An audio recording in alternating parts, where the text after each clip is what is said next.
Hi everybody, we are back again today and we have a very fun theme for you guys.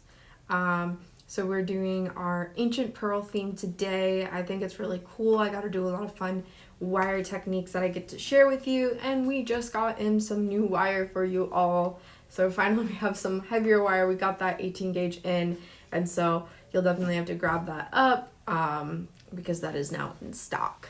So we're going to be working with some of that today. I'm going to show you some cool techniques with that. We're going to do some fun paint techniques. Just a whole lot of cool stuff today. I feel like the designs are very cool and very different from the last few themes that we've done. I'm loving your bracelet stack there.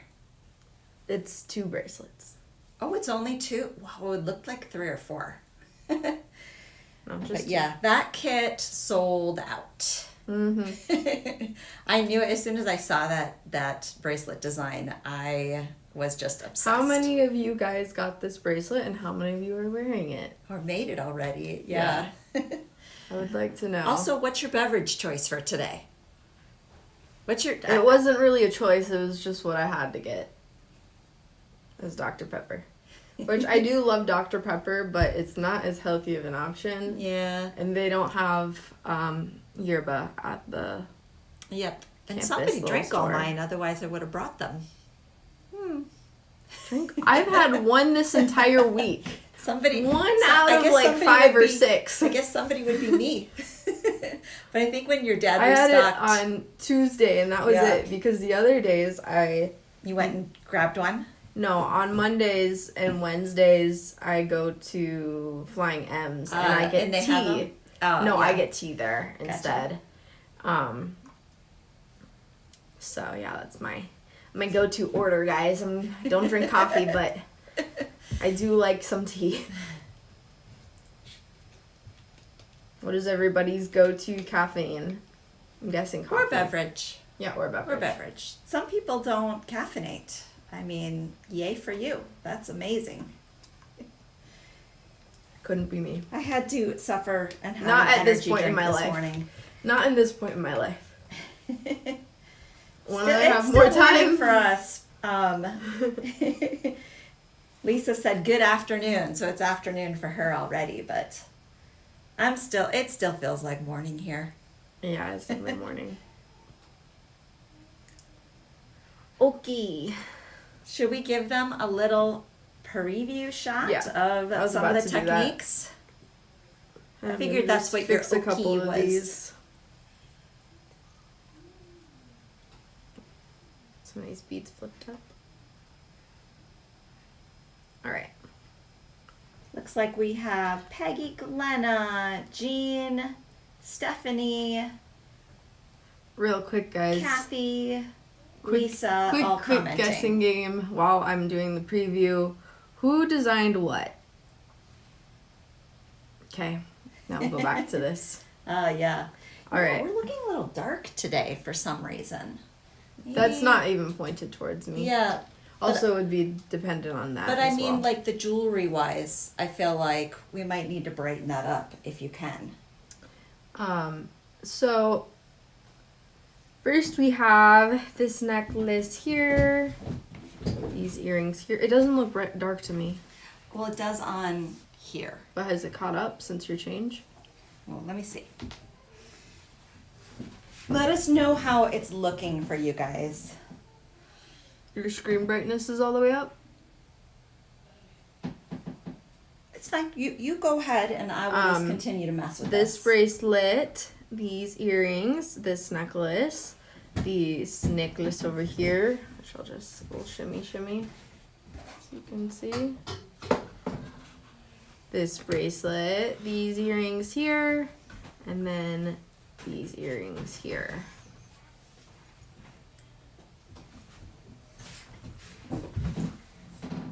Okay. Yes. okay. Lisa Mack is on it. Lisa She's making is guess. smart. Yeah. It's interesting because I want to see how well you guys know us. And obviously I gave away some hints too at the beginning. So it depends. Were you paying attention? Lisa was paying attention. Yes. So anything yeah, so we'll see who gets what. Too bad we don't have Corey in here, otherwise we could make her like do a prize or something. Right, yeah. Ooh, so, Lisa, you're definitely right. That's mine. How did you know? Although I think that's upside down. You designed. Yeah, Is it? Is it? Yeah, you put it out upside down. It wasn't me, guys. I wasn't paying attention. But yes, I definitely did that. And yes, Peggy, I did pick out the colors for the most part. But Ainsley picked out the stone effect. The stone effect. I didn't execute it, but I was like, ooh, we should do a stone that looks like this. Yeah. So she did this one, and these earrings, and this bracelet, and... Yeah, just that set, right? And then you did these earrings. Oh, yeah, yep. And then this was a team effort over here. Yes. And then I did this one, this necklace, these earrings, and then this bracelet. But I did pick out all of the elements, so. Mm-hmm. Okay. Let's see, did anybody else have guesses? Yeah, you're so right. She said the same. Stephanie said the same thing, that I did the bar necklace and set. You guys know me.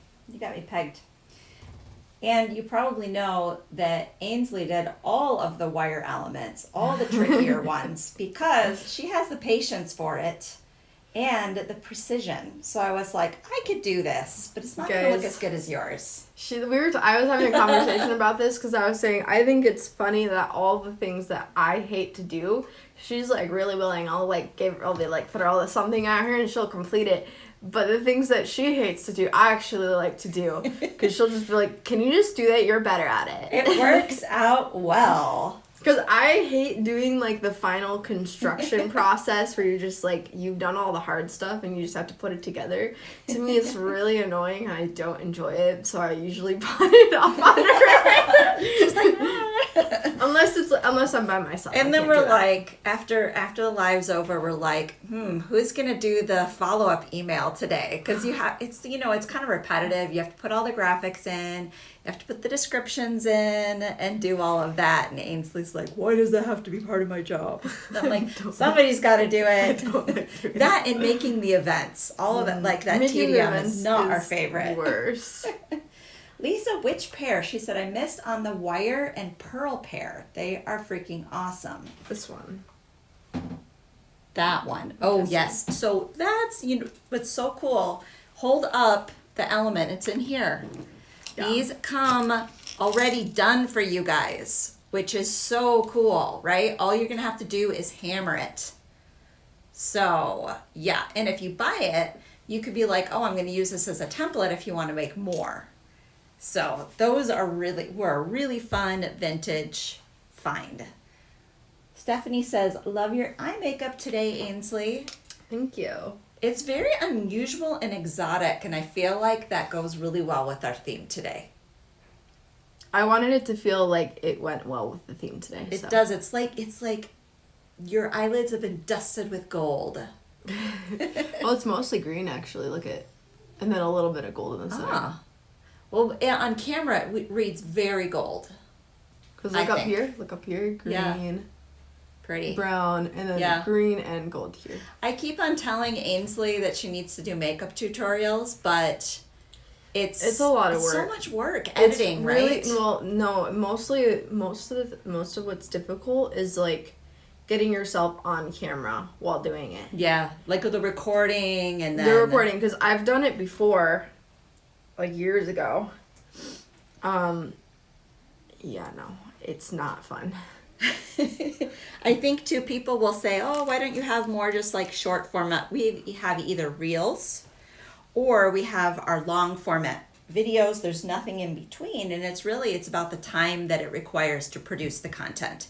Editing something like that is really time consuming. Oh, so. She said she thought they would be mine because of the perfect wrap. Well, that's what we were talking about earlier. Yes. She pawned off the wrap to me. I was like, this is what I want. I'm going to let you do the wire wrapping because I know, and I wanted them to match her necklace because they were meant to go with it. And I was like, if I do these, they're going to be able to tell. And it's not that I can't, I just won't take the time It's to really, make it perfect. it's really not that hard. I know. I'll She's give going to show I'll give you some tips and how tricks. to make the perfect wrap today. It's not hard at all. It's really easy, I promise. You guys, I believe in all of you. You can do a perfect clean wrap and without much effort, but I'll just tell you my We'll tips and spend tricks. a little bit of time showing that today because it's a repeated element throughout all of these designs. And something that we're doing with every time we use a pearl, we are using our ball ear wire as the head pin. So we're straightening those out. So we'll spend some time showing you guys how to repurpose those. All of the kits are going to come with several of those ball ear wires or enough to create your creations, to make your creations. Only one person told us their drink of choice. I do not see any other beverages. I think Lisa said she likes black tea. Well, she said it's good for you. Ah. And then somebody else said that they have their coffee, but I've only seen those comments. Nobody else. Nobody wants to tell us. Is it a secret? I'm going to bully you into telling us. In the meantime, do you want to go to split screen and we'll start getting ready to demo? I wish that we had, like, we were a big enough account that I could get Dr. Pepper to sponsor us and we could just have, like, a big Dr. Pepper cup on screen. Or like, yerba mate. Like, you know, in, like, or yerba mate in American Idol where they always have it on the screen, the Coca-Cola cup. It's like that. Mm-hmm. All right, I'm going to zoom out just a little bit to make it easier to keep you on screen as we get into the demonstration. Jessica Abbott says coffee always. Kathy says Diet Coke or hot cinnamon iced tea. So Ooh. I saw the funniest reel. Hot and iced at the same time, huh?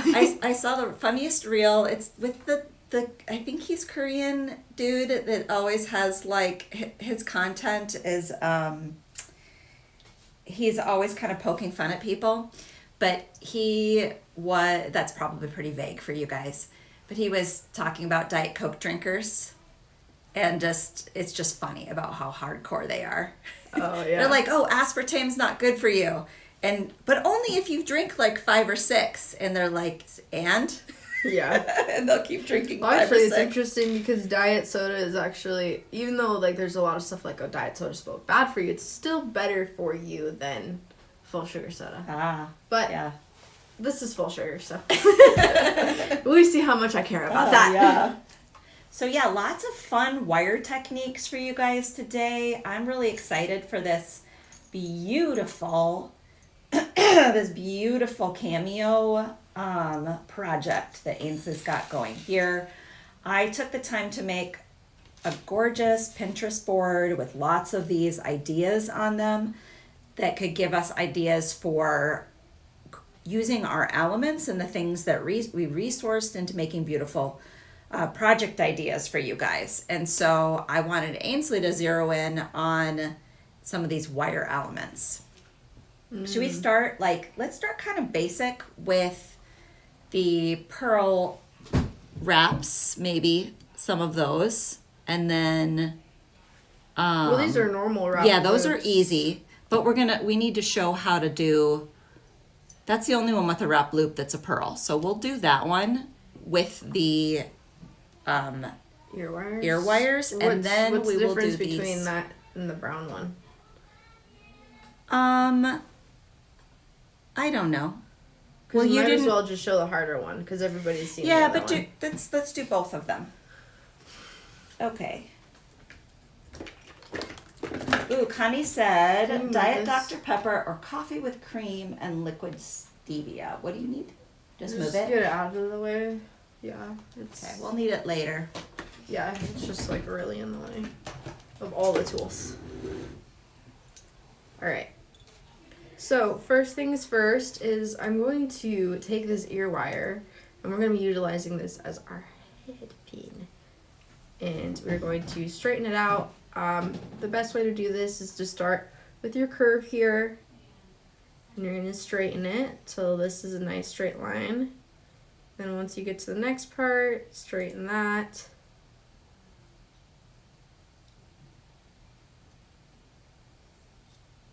Then you get to your next curve, we start to straighten there. We slowly inch up. straight, and then straighten here. Once we have all that, I just like to go in with my pliers and pinch down, pinch flat. I'm going to go the other way.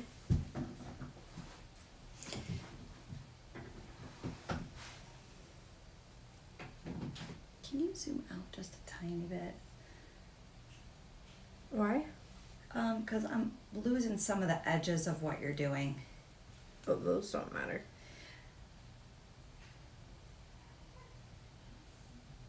So we're just straightening all this out. And it doesn't matter if it's a little bit kinky, So unless you're super particular. Or if you're doing the ones that some of it's showing, right? Or if you're doing a very tight, like a bead that has a small hole, like those brown ones, you'll need to be more careful. But if it's got as a bigger hole, long as you're threading it through the right side, you'll notice with those beads, guys, thread it through the brown side. Yeah, if you have, I know a lot of people have like nylon jaw pliers, you can use those as well. Okay, so we've done that. We just put our pearl on.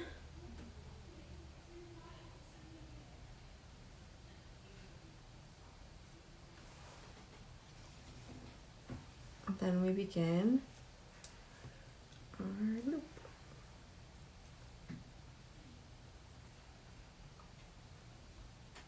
So we have a lot of people giving us their beverage of choice now. Just took me bullying them. Or enough people to be on to respond, right? Yeah. Or like a minute for them to be able to have time to do it. Bending that around. Ooh.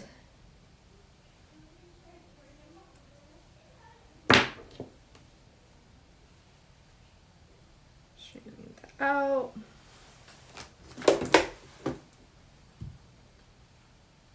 Then we're just going to wrap this around.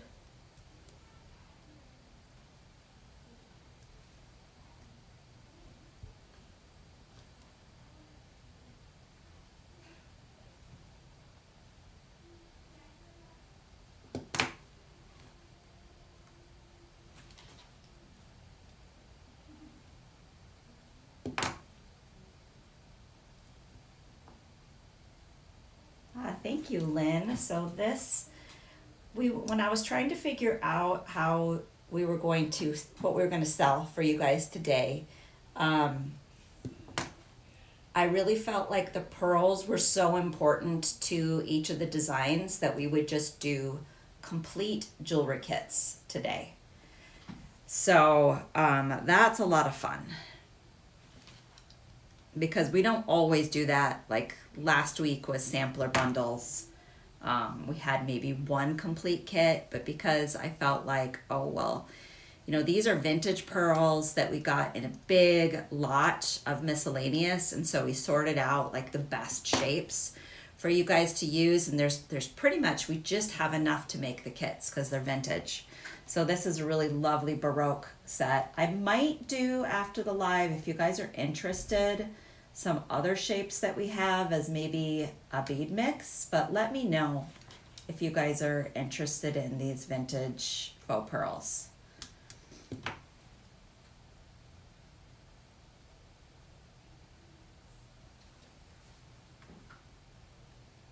Why do they call it almond milk when there's no milk in almonds? Well, I think milk is like, I don't know, do you think it's like a relative term? I know for a while that the dairy industry was trying to advocate that nothing else was milk, but you've got like milk of magnesia, you've got milkweed. I think it's like, I don't know, an adjective? Milk, milky? What do you think? I don't know enough about the root of the word to formulate an opinion on that. I think they lost. They were trying to say we're the only ones who can use it, and people were like, "Nuh-uh." But I like almond milk and milk alternatives because I'm a little dairy sensitive. So I can have it in moderation, and I would rather enjoy it as cheese. or ice cream? Cheese. Yes. Cheese. What were you saying the other day? You were like, one of the most important discoveries Yeah. Cheese. to the human race is cheese. Also impressive.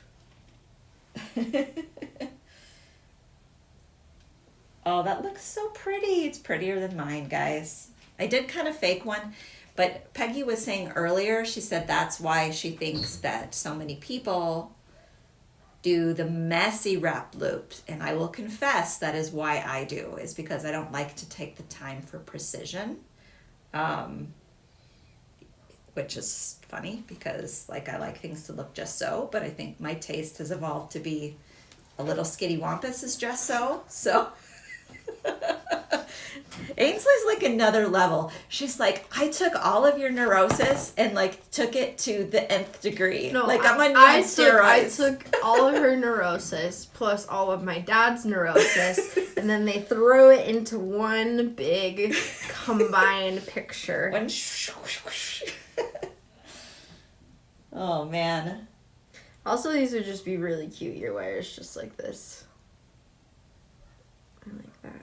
Deborah says yes to cheese. Stephanie says no dairy for me either. I like coconut milk for the MCTs. What are MCTs? Is that like a beneficial nutritional thing?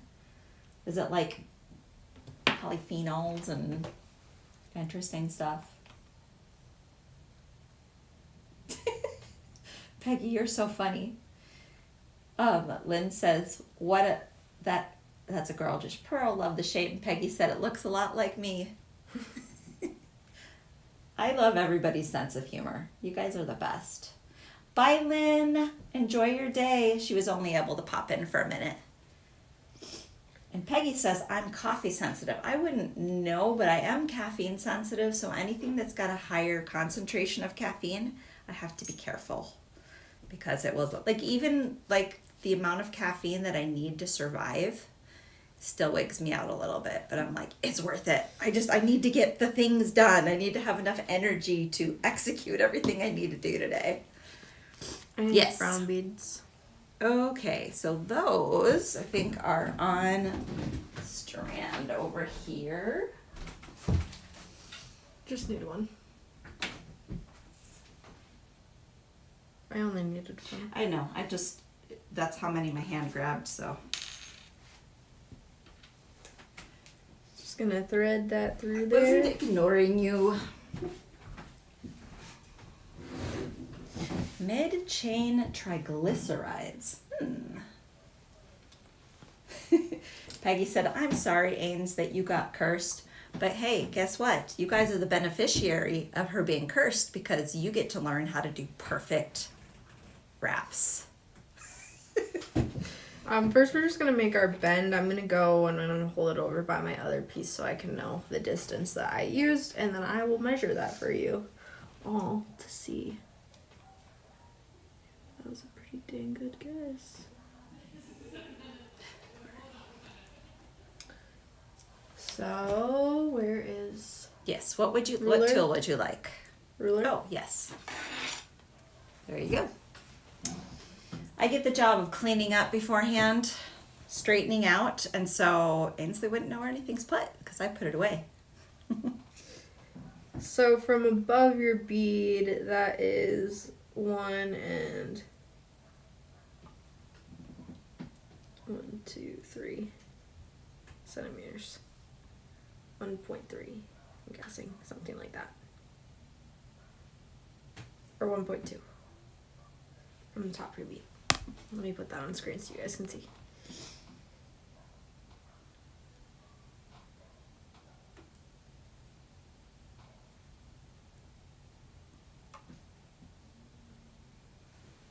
Gives you a good idea there. Now we're gonna go in and we're gonna make our loop from here. That like so. Did I change the water? Around. I did fill it yesterday. Yeah, she actually did, I guess. It's because there was like 1 millimeter of water left in there. And I told her to do it afterwards and she never did it. Didn't do it.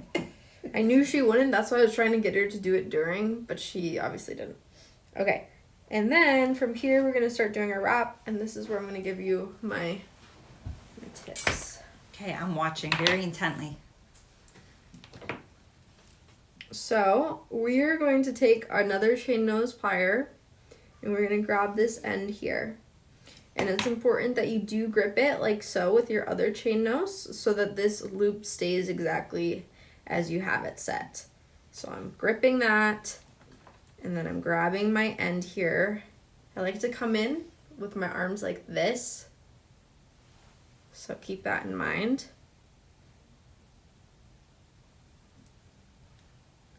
We have our end and our end. And we're going to use a lot of tension to pull it all the way around, nice and straight. And we're going to come back from the other side. And we're going to pull it again.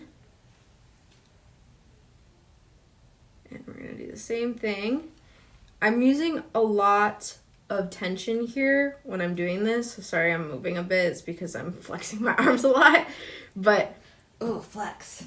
I'm using a lot of tension here, and you just keep repeating that.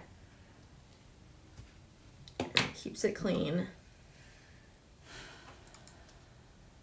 until you get to the end.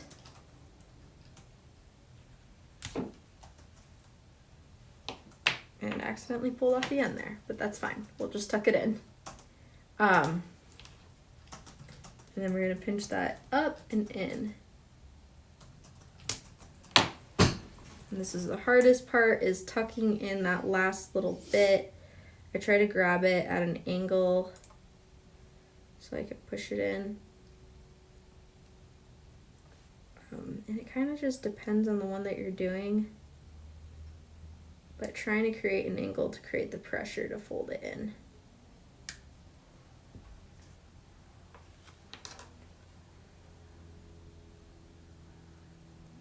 There it starts to go.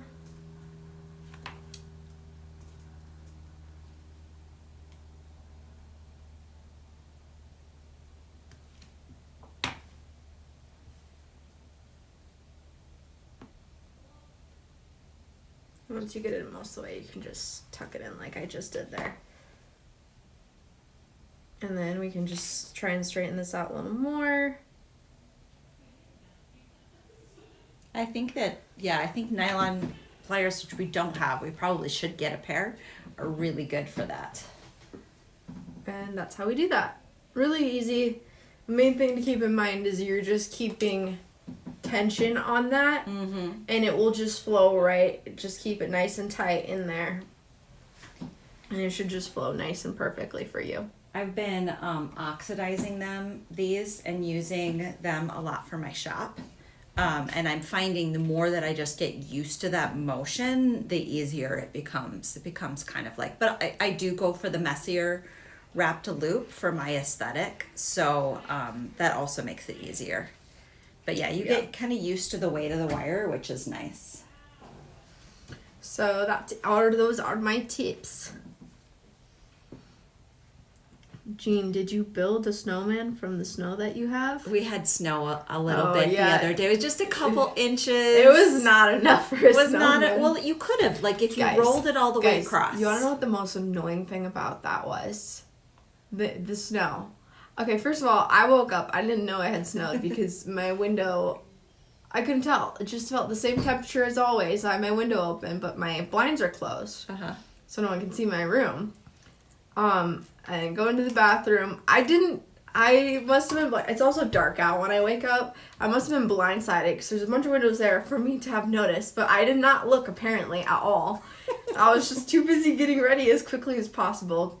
And then, I walk out into the kitchen area, which opens up to the living room, and I'm like, oh, it snowed, which I was kind of excited for initially, because I'm like, oh, this is like, oh, the traffic. This is like, because to me, I'm like, this is barely any snow. In my head, it doesn't affect anything really for the most part, besides a little bit, because it's barely any snow. Nobody should like freak out over this much. Apparently, I was wrong. And I didn't know, so I didn't prepare enough in advance to like leave earlier than I normally would. I couldn't make it to my class on time, even remotely. I think it would have taken me an hour and a half to get to my school. It took me like over 40 minutes, which would be my normal total drive time to get to my class, to just get down to where the studio is, which So you took class at the studio. would normally take 20 minutes. So it was taking like double the amount of time it normally would. So I just stopped here, and then I was already late, but I asked to like join the Zoom, so I joined the Zoom call so I could watch my class. But people were going 25 miles per hour in a 50. And I'm like, this is a baby dusting. This is the first time it snowed all year, though, and I think It's a lot of baby people dusting. get. And there was a car accident too. I'm like, why? It's not that hard. It's not that hard to drive in the snow. So now that we've given everybody a little bit of a taste of the wrapping, maybe let's pop up this first kit that features 2 of those beads, right? Yep. And then we can kind of talk about the elements that are in there. Jilla's gonna look to see if these have a label. This is the Ancient Cameo Kit. Guys, I was doing some crazy stuff with this necklace. And then I was like, you guys know how stubborn show them I am. your failed experiment. I think it's always good. You guys good. know how stubborn I am. Yeah, I didn't do it. No. It was pissing me off. But yeah, I will show you my failed experiment. I had this really cool idea, but it wasn't going to work. It was just going to be kind of messy for what I was doing. And so I think it's always good to understand or kind of cool to understand like the things that we didn't incorporate, but you still like put time into as well. yeah. And I'm fixing it, and this is part of why we didn't do this in the first place. Here, hand me that. I will untangle it. No, it's not tangled. I'm Oh. just like getting it so Yeah. it sits in the right spots, because it's not at the moment. This was the problem that I was telling you about. Okay, so this is what I was doing. The pendant was supposed to hang from here. Issues that I ran into, I would have needed to be able to like solder something here or crimp something here to keep these chains from moving. And then also over here, same issue, and also I was having an issue with the chain links just laying weirdly. And so I ended up not doing this. It was making me angry. It's still a cool idea. She just scrapped it because it just wasn't executing right. It wasn't executing right, and if I was getting as frustrated as I am to like not want to do it, Yeah. I'm taking the serene guess that you guys are gonna feel Exactly. even worse than Sometimes I do. like if I'm designing something and it feels like it's too hard or it's But frustrating, also, I was like, this is also gonna just be problematic with it laying properly. Yeah. And I didn't want somebody to have that experience when they're trying to wear it. They're having to fix it a bunch and all of that stuff. And so it would have been like, I would have had to spend way more time than I could have allowed myself to work on this. So let's show what you did instead on your design here. And then we can hammer a few of the elements to kind of show them. We'll talk about it a little bit. And then I was What you showing did you here. earlier. Instead, I just did a couple of chains here. Instead. Ooh, Stephanie said beads in between each chain maybe. Yeah, that might help to keep it in place. I think if you made a complete loop instead of just a zigzag, then you could maybe do that. It would just have to be completely Right, but it closed. wouldn't be like the intended design. No, it wouldn't. It would be completely different, And right? it wouldn't have the same feeling either. So this is what I did instead.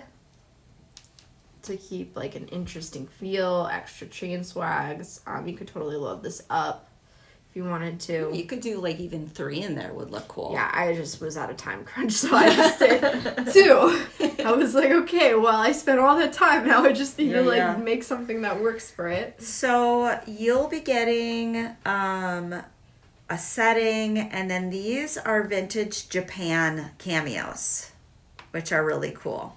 They're beautiful. Which I have enough that these will probably show up in another design in the future, because we're only doing, like, each of these kits, there's only 10 available because of the limited nature of some of the vintage pearls that we're using and some of the other elements. So those are those pieces in that kit. Lots of cool stuff, and that's how those beads are used. Super fun. And then this one, I'll just show you really quickly. This has both, and I just did a teeny tiny wrap loop. Okay. So as we get a little further into the class, Ainsley will be showing you how to do that gorgeous wrapped wire element and formed element. I'm so cool, aren't I? I love it. I was just like, oh, look this. at these ideas, and she executed something really gorgeous. I love it. And then this element, obviously, Yep. is done for you. So Just a little hammering. just do it. Hemingway says stunning cameo. Yeah, it is beautiful. And we didn't even change the color of it, guys. It came that way. We did. We will show you a little later the recipe to make Hemingway carnelian. their first name? I think so. That's a really pretty name, actually. Hemingway, is that your first name? It's very pretty. For first I or really last. like that name. Yeah. Yeah. Yeah, I'm just obsessed with this set. Like, obviously I want to wear it all, but I love the earrings. For sure. What else do we need to show? Just like these cool components, or? I think we can get into, let's do the wire and the hammering from this set. So we can kind of spread it out. From what set? The one that you got. So do you want to do the hammered elements first, or do the wire wrapping? Or your wire element first? Which would you rather demo? What hammered elements are you talking about? The jump rings, because I hammered all of those. I didn't know you hammered those, actually.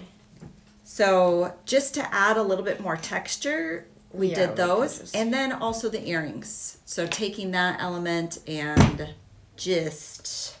Because it comes... you hammer them. Okay. That sounds good. Because I'll be faster. I'll go faster than you do. I know. Everything I do is like optimized for speed, because I am impatient, you guys. You guys know that about me already. So, this is the gorgeous earring. I don't know why I'm talking funny. It's because I do that. Because you do it. And I'm picking it up by osmosis. Okay, and this is how your element is going to come. So we're just going to hammer that to make it even more beautiful. And I'm going to use the 4-ounce hammer.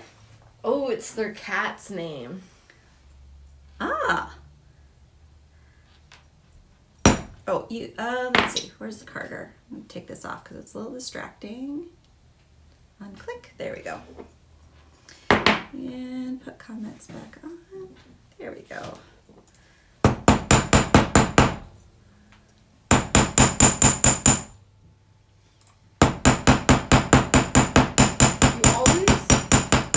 Abandon the YouTube watchers. Oh, whoops.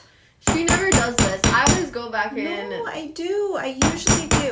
I'm distracted lately. No, I always the one open. You never have it open, and then I open it, and then you start to check. Or you'll check like halfway through after somebody mentions it. I get distracted. So there is the before, and there's the after. Isn't that cool? Look at how much just extra ancient look that gives when you just hammer it. So that's a really easy way. Like this is already done for you, which I thought was fun. Okay, so that, and then you're gonna notice a lot of these elements in the designs are hammered. So I just feel like it gives it a little bit more old world feel because of the way they constructed stuff. And then also it ties in with the wire elements that are hammered as well. So we're just gonna, I usually just hold with my thumb over here to keep it from flying away. And then rotate.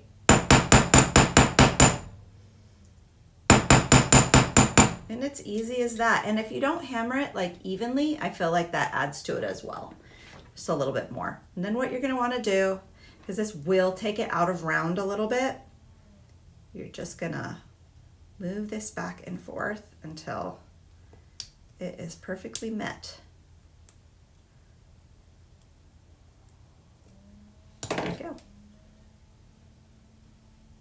So, easy little tip on making your elements. You know what also I've been doing a lot with my designs is, can I have a JR 45? Is there one in there that's gold? I don't know that we have any JR. No, actually I do have one. We definitely don't have that. I have one over here that's not. So, this is the thinner jump ring. I'm just going to show you what that looks like hammered. Because we do use some of these in the sets, and we didn't hammer them on everything. But this one is very nice and lightweight. It hammers really quickly, and then it just gives a little bit more presence to your designs. So, anywho, all right, ready to switch back? Kick her out. Oh my gosh. This is hazardous. Knocking stuff over. It's because you come through the easy way without all the cords. You could have gone out that way. Okay. Let us see now. We need to do our wire element. I'm gonna bring this up here for reference. And we're gonna get into that in just a second. Let me dose myself with caffeine first though.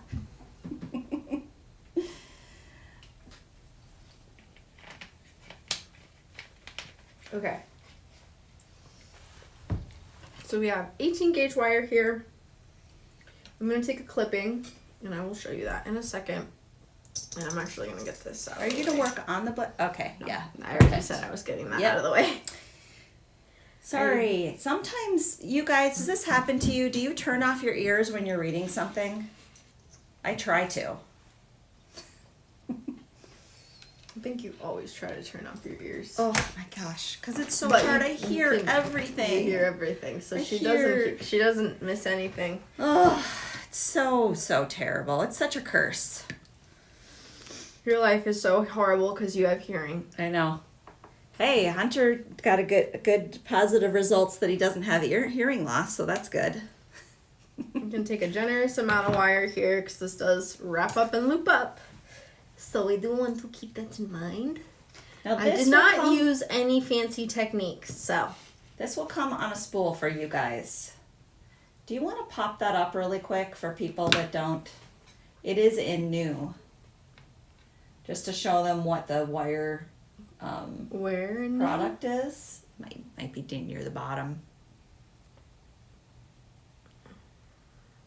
It's okay. Shepherd's hook.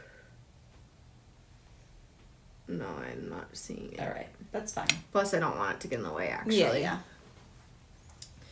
First things first is we're going to start making our loop. I'm going to put this right in the middle.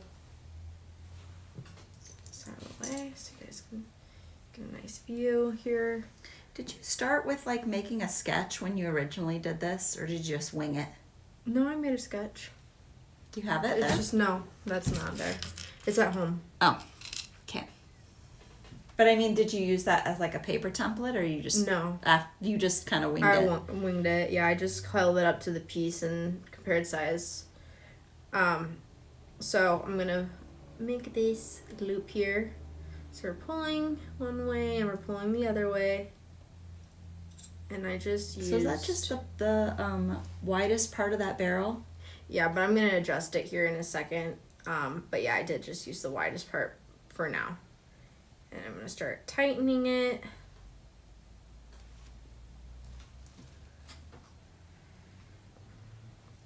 Until it's about the size that I want. And I'm thinking that's about right, yeah. It's about right there.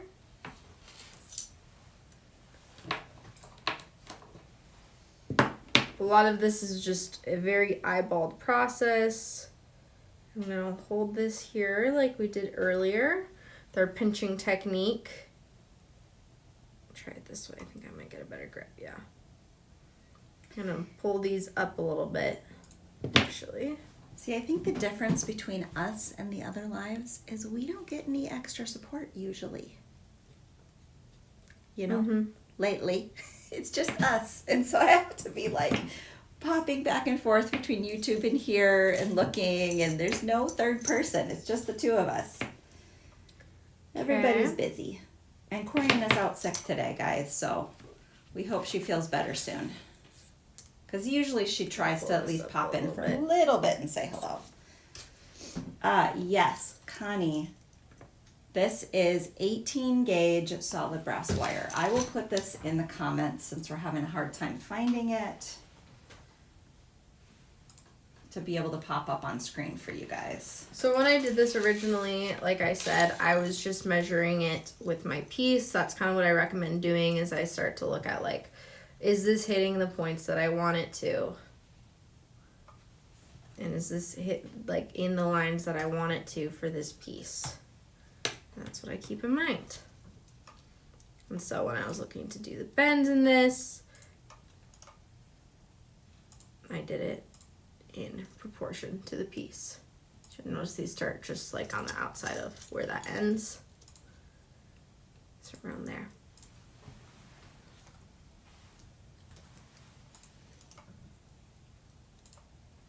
Try and replicate this process for you all. So yeah, this is 18 gauge, which my wire here wasn't labeled, so I got Doug and Kieran on the phone to help me figure out which gauge we were working with, so you're welcome. Then we're going to pull our end. Sorry, it's a bit hard to see, but I'm using my finger here to pull it. Start noticing that going. Pull my chain nose.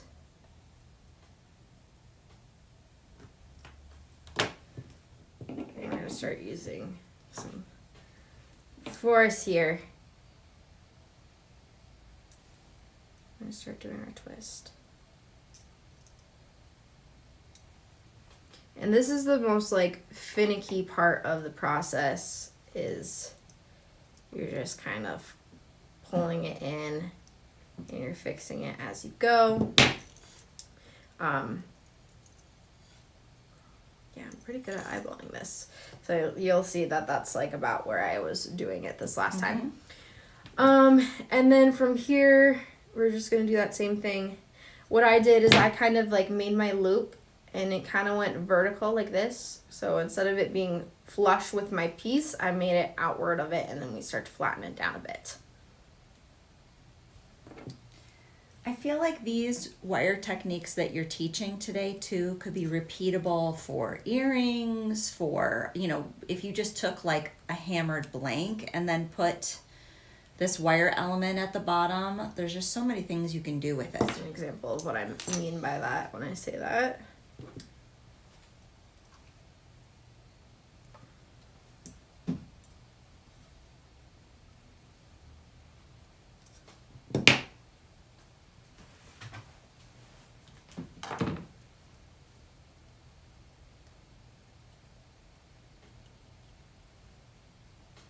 Grab that. Gets a little bit harder to do that if you keep going. And then pull that in. So having a little bit of extra wire helps you to be able to manipulate it a little easier, right? Yeah, and also just like, yeah, you can definitely manipulate it easier. And then it's just also, it's hard to know exactly how much you're going to need. You're going to make minute adjustments. That little bit extra is going to give you the wiggle room to do that on either or side. Sure.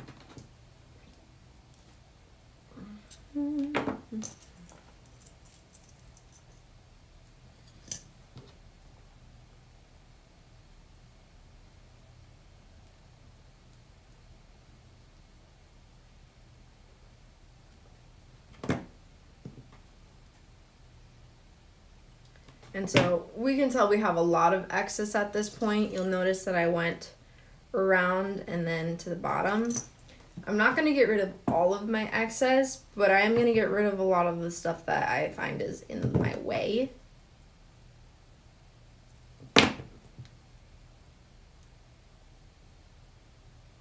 So, get rid of that.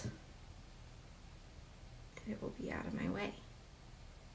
And then I can start to wrap this in a little bit more and a little bit easier. Too much excess at this detailed point makes that really hard to leverage. Did you already tell them like how wide this element is? Nope. We'll do that at the end then, so you guys know. Well, no, we'll have what to do scale. it Yeah. before it's hammered. Oh yeah, that's smart. Yeah. The end of bending.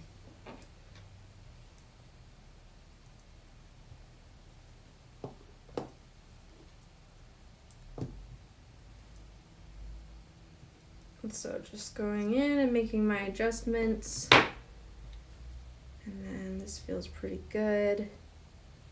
So I'm going to do some clipping in just a second here.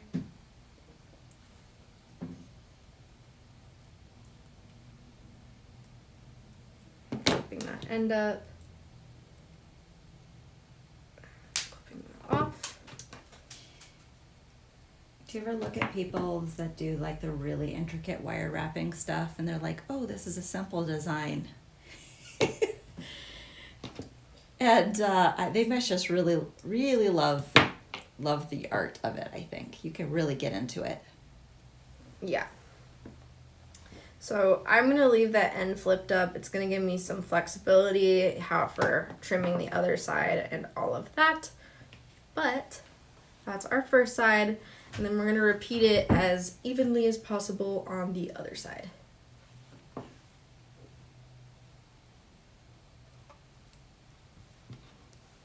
Actually, I'm just going to flip this around because I prefer working this way with my camera in front of my arm. And actually, let me put my glasses on. That helps too, right? Because I've been staring really far away from this. When I'm doing this, I just do a loose measurement with my fingers. And then I'll make adjustments afterwards if necessary.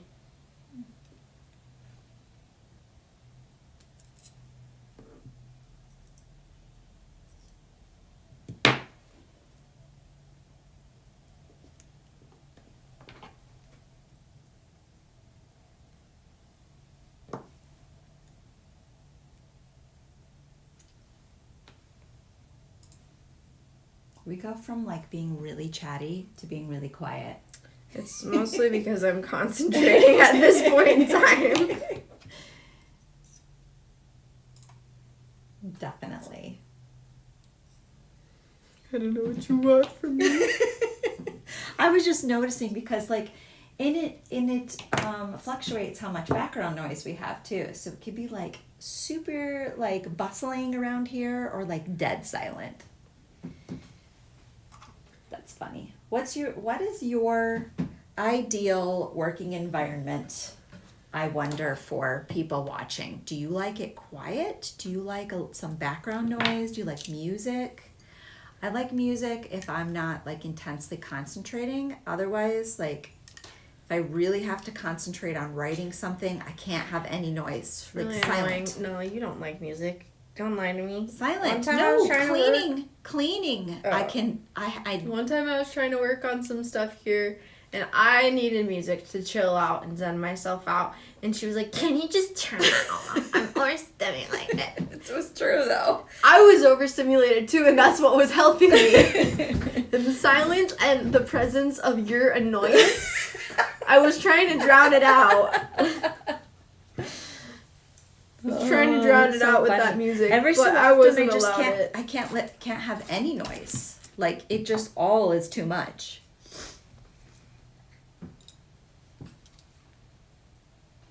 Lisa said, I did a ton of intricate wire weave. It's super labor intensive and hard on my neck. I can imagine. Bot radio network and YouTube tutorials. I used to not be able to sleep with any noise, and now I will fall asleep to the TV too. So I think it can change. But it has to be a certain kind of audio. All right, wait. Here's a weird thing that Ainsley and I have. See if you guys, anybody else listening, has this weird hang up that we have. Some low budget productions, the audio really bothers us. It's really bad. I feel like it's the fact that it's like hollow and tinny sounding, and there's not enough like good music that they put in the background. Also, the acting just sucks too. So their voices are like, na na na na na. But it just is really irritating. Like, yeah. Even if you're just in the presence of that kind of content, because my husband likes to watch that kind of content, we're just like, I'm sorry, but not right now. Wait till we're like doing something else because I can't listen to it. It's so annoying. No music, I'd be bopping too much. If I need to bust out a lot of stuff that doesn't require a lot of like concentration, if it's just design, I can usually do that if it's the right kind of music. If the music is like too like moody, sometimes it's too much. I don't know. I'm affected by sound a lot, I think. I think your dad can listen to all kinds of music at all times because he's, because of his like eclectic taste. Unless it's anime.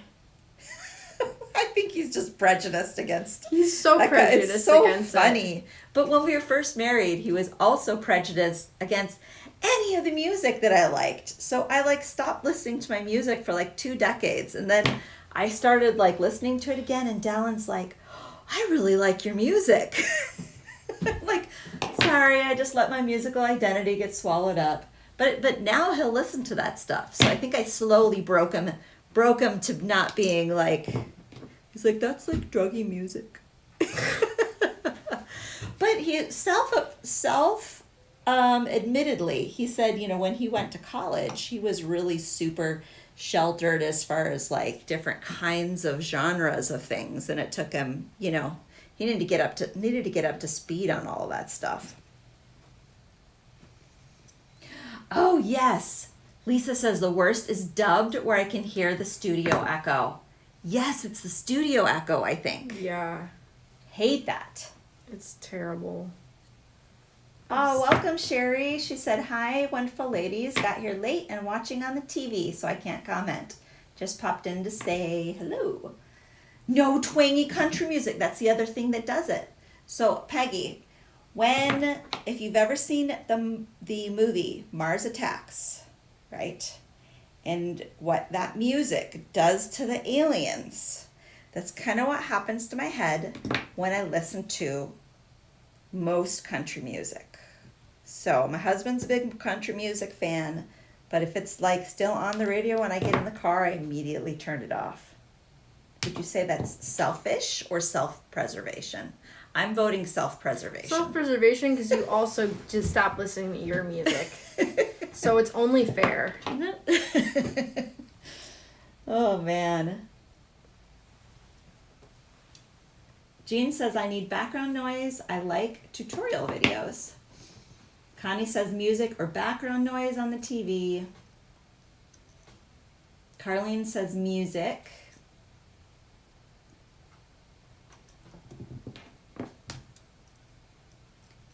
So when I have to measure something or write content, that's when I need like dead silence. I don't know. I'm just more stimulated by sound than the average person. Because it's like, or math. If I have to do math, I can't do it. Math or writing a paper. You just can't do anything that requires a lot of focus on your part. Yeah. That you find difficult. It grabs my focus. It steals it. Peggy says self-preservation. Yeah, high five, sister. Plus preservation for your hubby. Yeah. He will pout a little bit, but not insist. He won't. He knows that he wants a functional wife, so he has to acquiesce.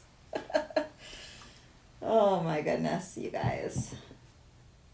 This class, I feel like, is going to be a little bit longer than normal because these are a little bit more labor-intensive techniques. Yeah.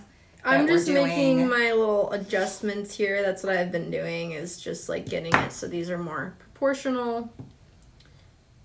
And they come out better because of that. This is just like the most particular part of the process. Right. So Little tweaking, it's just and you little know tweaks she's gonna and do it adjustments. until it's perfect. Well, I didn't do it till it was perfect last time. I just did it till it was like pretty dang close. Pretty dang close. Ooh, that's an improvement. No, it's not. It's I not. was just lazy. I'm saying allowing yourself to be lazy is an improvement, isn't it? Maybe for some.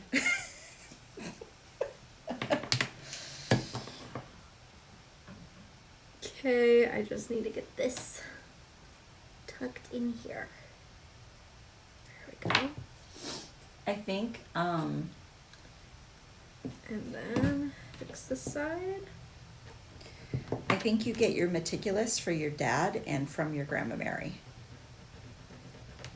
Did you know that Ainsley's grandma, her dad's mom, used to work for Vintage in the shipping department for quite a number of years? She retired from her normal job, and then she used to lovingly pack your guys' orders until then she officially retired.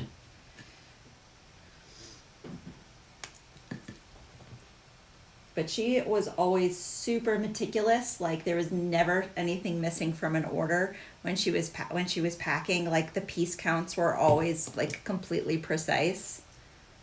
So I think that's where you get it from. Yeah, probably. Seems about right. Are you still on screen? Yes. No.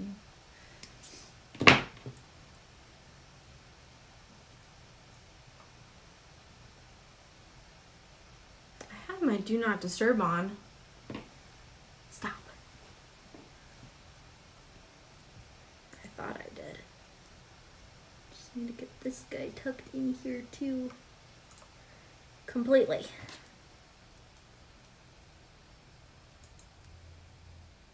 There we go.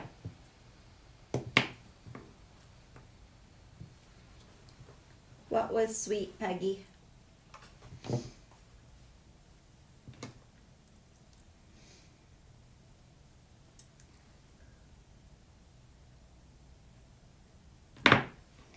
How many of you guys have worked with jigs? I'm kind of interested to see like what the process of making something like this would be using one of those. I've thought about maybe getting one for us so that we could do more wire education.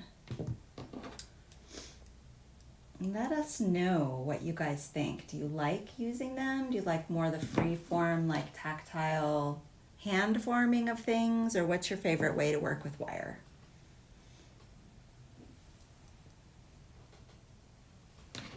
I think I would like using one. Just for precision. Maybe we could source one. That'd be fantastic. And drop in the comments, drop your recommendations for wire jigs. If you have one that you love, tell me the name of it and I will start looking into that, because I think, we're doing a lot more with wire elements, and we have new gauges that we're introducing or reintroducing. And yeah, whatever makes it easier to educate you guys, and we're all for shortcuts around here. Oh, Grandma Mary working in the shipping department. Yes. Yep. So when the kids were little, they didn't just call their grandparents grandma. They said it with their name. So they didn't have any nicknames like Mimi or Gigi or any of those fancy ones.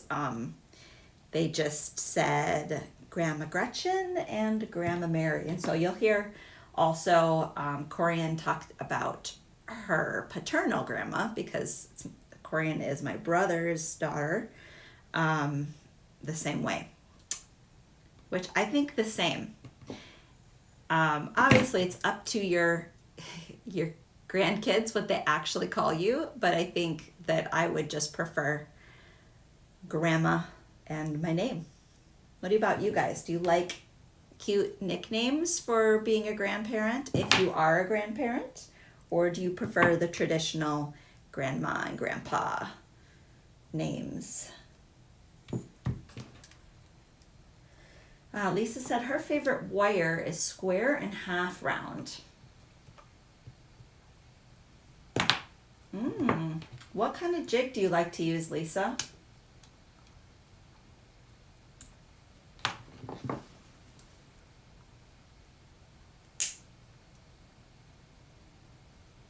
Almost there, guys. I'm just getting this last little bit in. And it's a lot harder to work with this because it's a lot thicker. So you do a lot more elbow grease.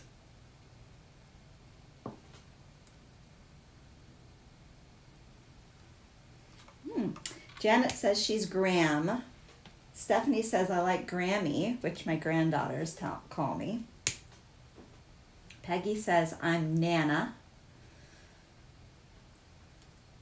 I think because my kids only had one living grandfather that was around, because their grandpa John lived far away, and then only you and Hunter got to meet him, really. Yeah. They didn't say Grandpa Ed, they just said Grandpa. But it was always some sort of version of it because of the way that they could pronounce it. We would say Grandpa Ed. Like Drampa or Dampa. We would say Grandpa Ed, and we would say just Grandma as well, but Yeah. it would just like... But usually not as much, I feel like. Okay. Now that I've gotten that to a point where I'm like, okay, whatever. I could fine tweak this forever, but you guys can do the same thing. We're just going to get to the point, and I think that I start with the swirls. Oh, and let me a little bit of imprecision too is important for these ancient designs, right? You want it to look like it's hand done, not machine made. Almost 4 centimeters, just under 4 centimeters. Grandma Coco, how'd you get? Oh, for Connie. Coco is so cute. That's so cute. And then Stephanie. I do the swirls first, so we'll just hammer the swirls first. Then I'll do the center after I do each swirl. Then we'll do everything.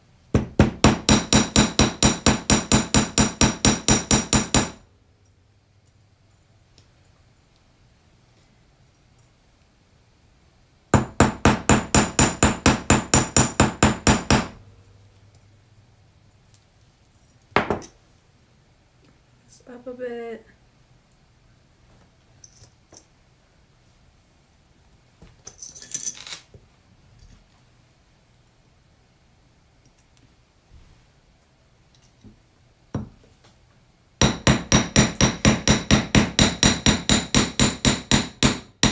What's nice?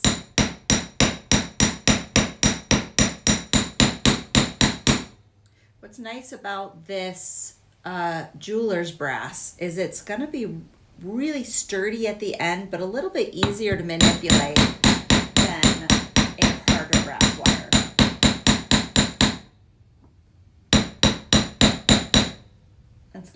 It's gonna match all of your other vintage solid brass components.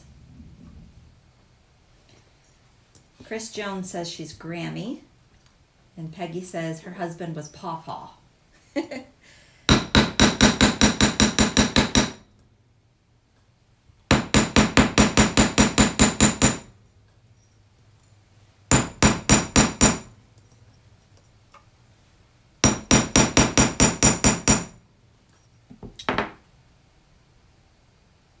We can do a little fine tweaking from here.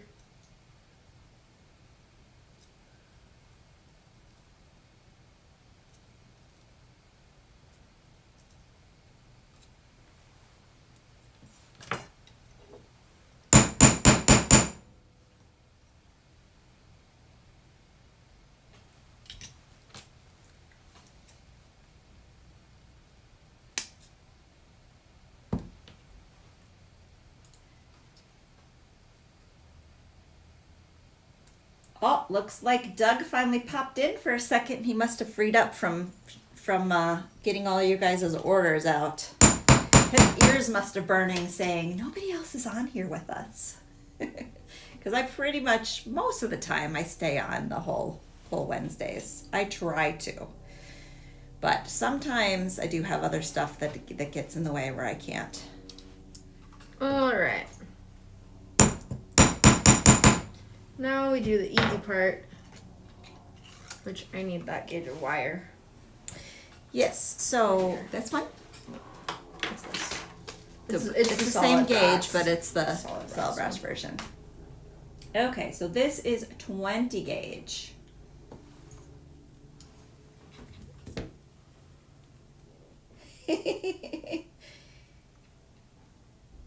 Did I think it? Yes, Jean, I did notice the thank you, Jean. Love Jean.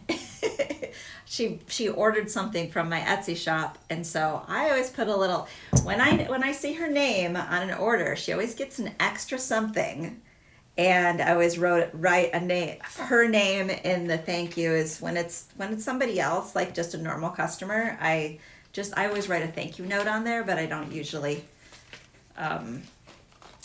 call them by name. But yes, it was funny. Okay. Now, I'm going to fold this up. And we're just making our little, this is the easiest part of this.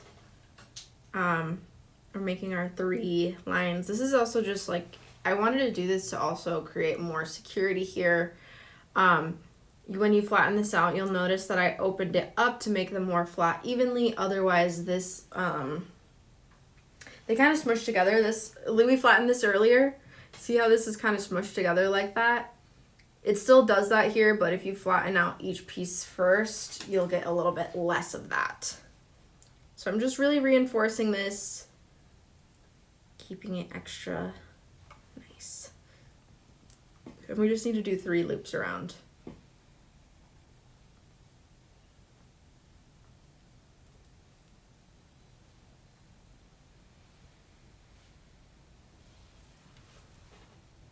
I think these extra wire elements that you put in here, details, really... It sends it over the top. Yeah, it does. Really brings it next level. Which this is kind of, we've done wire techniques before, but I think this is just a step up.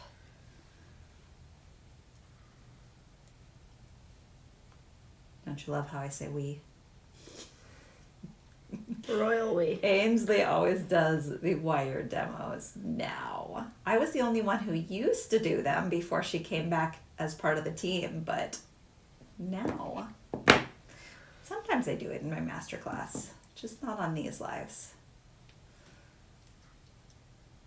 Isn't it funny? Like, so we go into way more in-depth techniques in our master class, but I think because it's such an intimate group, I feel like way less stressed about it, because you're not going to have some random person watching and being like, what are you doing? Or if you like forgot something in the other room, they're not like, oh my gosh, ever, right? Okay. So we have that started. We have our 3 rings there, and we're just going to tighten this up. I'm going to clip off this excess here. I certainly do not need that much, and we'll clip it off more too.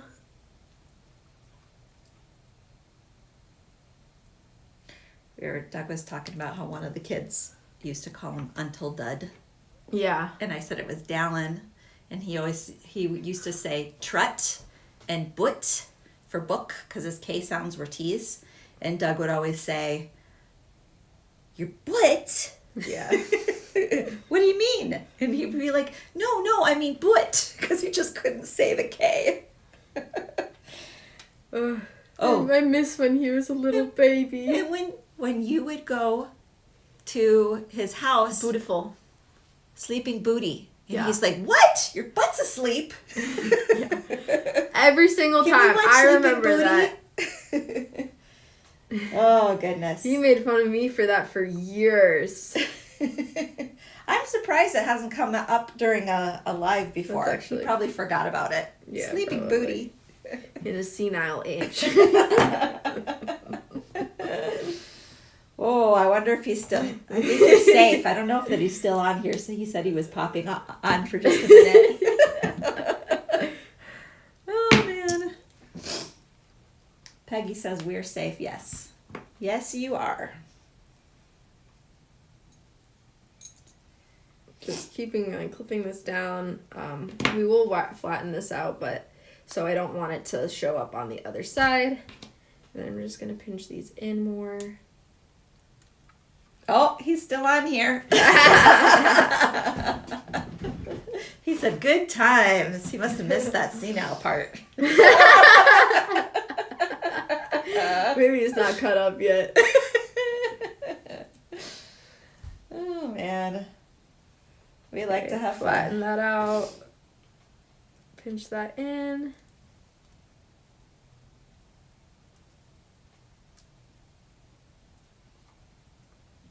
Alright. And then what do you say? You said, yeah, I heard all that, even the senile. Okay, so I saw this really interesting thing. Don't know if it's true. I haven't vetted it. I haven't looked into the research about it. But they're talking about epigenetics, which I think is really interesting, the topic is. And that the more you think about an ancestor, the more those genes that are in your genetic code will begin to express themselves. Interesting. I was like, what the heck? Are you kidding me? It's probably why I'm the most kind person in the world. Because you think about grandma a lot? Actually, I don't think about anybody but myself, so I'm a little bit, I'm tripped up on my own genetics. Actually, I really don't think about that many people on a regular basis. Gotta tap into those ancestral strengths. I'm very out of sight, out of mind. That's an ADHD thing. Like, it doesn't exist. Like, I actually, this is really interesting. So for me, I have, so there's this thing that can happen with emotions, right? Where you, unless it is physically present with you, you can't. And so if you think about, like, object permanence with babies, if it's out of their sight, it's like that for me. So that's how I feel about like any like love or whatever. Yeah. Right? I am not loved unless it is actively present in my life. And so it gives me a very anxious attachment. So you're like, very show anxious. me that you love me all the time. So unless there's and that's what I mean by present, unless there's active proof of that, then it's like doesn't exist to me. So how do you find that with like memories of like grandparents though? Like it's something like that, someone who's like gone. That's different. Yeah, because they're different. gone. Okay, interesting. In my opinion, at least. Like, Jeanne says, we laugh when you guys mess up or forget something because we do it too. We are laughing with you. That's why we love you guys and feel the most safe when we are on our master classes, because we know nobody's going to call us out for being dumb. Well, my computer science teacher, he said, my IQ drops by 50 points to like an IQ of 50. No, or my IQ drops to level 50, which is worse than like somebody who has disability when I'm in front of the classroom. So if I do something wrong and you don't tell me, that's on both of us. Right. Aw, Peggy says, I love you, Ains. Thank you. Aww. Yeah, I mean, it's true though. Like you instantly become like, if you have any kind of social anxiety, it is a muscle to flex being in front of the camera. And it still like will get to me sometimes presenting, right? Like all of a sudden I'm like, oh my gosh. Or like this happens to me in a conversation, I will forget a name, even though it's there constantly because of that. I don't know what it is. I don't know if I could just go into fight or flight or something like that. And it just goes away. Okay, we're threading this through the loop here. And then we're going to do the same process we just did, but in these little loops. Oopsie. Oopsie-daisy. How much are you on screen? Because I can't tell. I'm on screen right now. Okay, perfect. do you want to move that block out of the way? Because I feel like with being closer to the camera, it doesn't want to focus. That's fine. Perfect. I wasn't really thinking about it. Yeah. I would have initially done that anyway, so. As long as we have like part of the process that's really clear, you only need to see really one side of it. Like a deer in the headlights, yes, for sure, Peggy. That will happen for sure. But I think you can kind of get over that, like the more you're exposed to times where you have to be in front of people. I'm a pretty good public speaker. I just have to be, or teacher, have to be prepared. So don't give me a question that I haven't thought about the answer. I'm actually good at public speaking unless I feel like I'm in a, like, I would rather public speak, or in front of people I don't know. Yeah. Besides, or people I really know. The worst thing to public speak, like, I was in this class where we had to do that. It was horrible. It was the most horrible class in my entire life. Everybody had friends in that class besides me. No. And I literally just it's the most horrible experience. There's nobody for me to look at. I don't have any friends. And I'm just, like, really sad every single time. I hated that class. Hated that class so much. Oh, that's rough. Earlier, Peggy was asking about how our kids' names came and how Corian's their family, I think their family's names were ones that they like, and I think Corian's there are name, K's and C's. Yes, they did all K's and C's, so I think that once they named their first two, they were like, we're going with it, and it's all going to be C's and K's, and they were ones that they liked. Ours is a mix of names that I liked and family names, so like 50-50, some of them are all family names, and everybody except Hunter has at least one family name. His was just like, I liked both of them. Which it's funny because like his name is so like stately sounding. You know what I mean? And I feel like, yeah, it's different than a lot of the way Hunter has become perceived now, because I feel like it is a very like Midwest or Idaho name and common, and more of like, I feel like the farmer kind of personality name. Yeah. Versus, and so his was like Hunter Blakely, so it seemed like, I don't know, horse and hound feeling, you know what I mean? So it's funny about perception of names. Lisa said she has been inspired to do some rapping now because of this technique you're doing. So cool.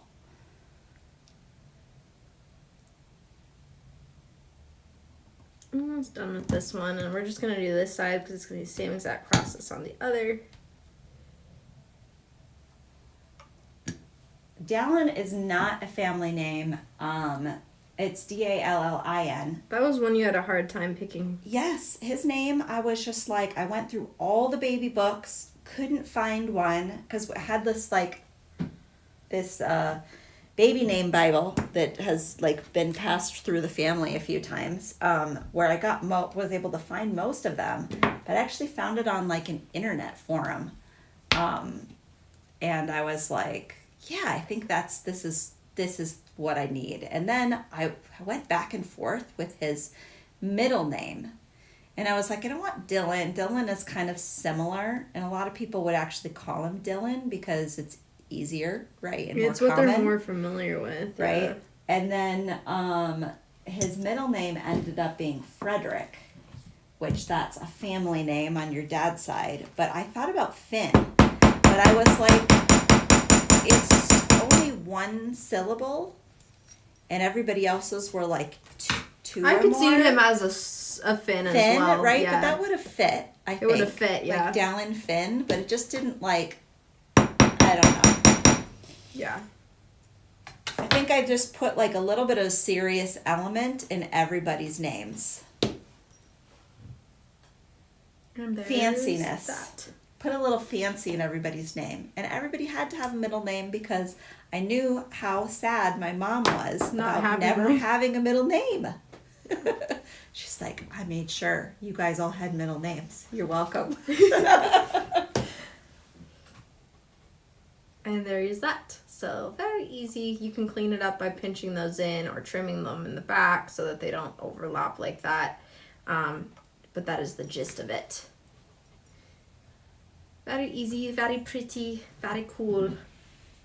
Just love how that turned out. Do you want to go over like how that attaches in? Did you finish like the whole construction of that guy or discussion?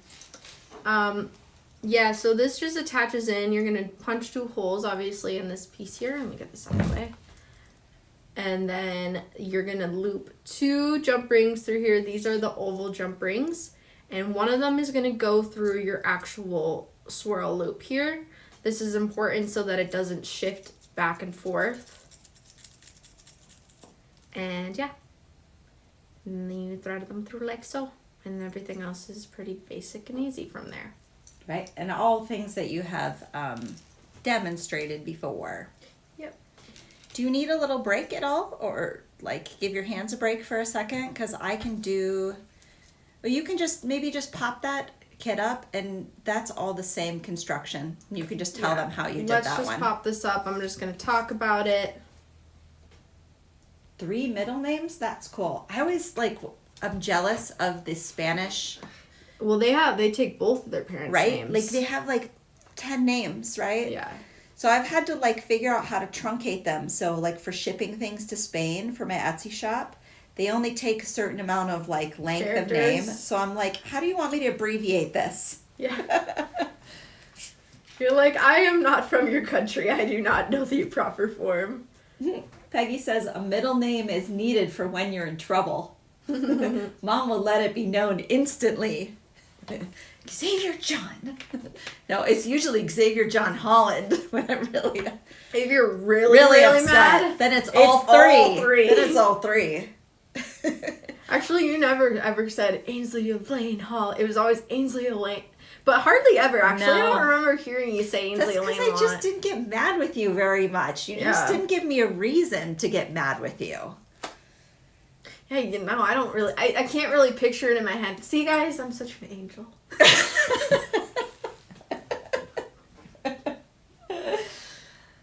Frustrating, but in different ways. So, okay, guys, this is my secret favorite set here. This is a hammered, so I probably will show hammering this piece up, or at least we don't have to show it, but show them what it comes like. It comes like so. Because we do have to economize our time, and actually I will because I've got to demo the stone in it. Never mind. Okay, but yes. So this, another complete kit of the earrings, and I love what she did with the wire here. Very similar technique. Only thing is you don't do the loop. This is just a ring, like a loop here, and then you just loop it around and hammer it.